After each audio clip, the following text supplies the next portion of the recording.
একটা মানুষ তার সমস্ত ধন দৌলত টাকা পয়সা জঙ্গলে লুকানোর জন্য গিয়েছিল।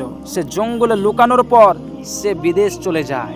বিদেশ থেকে ফেরার পথে তার মাথায় কোনোই ভাবনা আসছে না যে সে কোথায় সোনা দানা টাকা পয়সা ধন দৌলত লুকিয়েছে, তার কিছুই মনে পড়ছে না। ওমত অবস্থায় সে জঙ্গল থেকে উদাস হয়ে বাড়ি ফিরে আসলেন।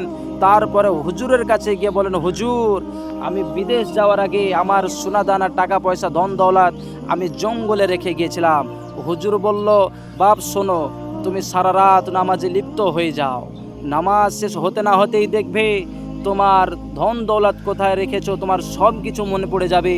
সেই মানুষটা হুজুরের কথা মোতাবেক নামাজের মধ্যে সারা রাত দাঁড়িয়ে গেলেন। 2 রাকাত নামাজ শেষ হতে না হতেই তার মনে পড়ে গেল সে কোথায় ধন দৌলত রেখেছে।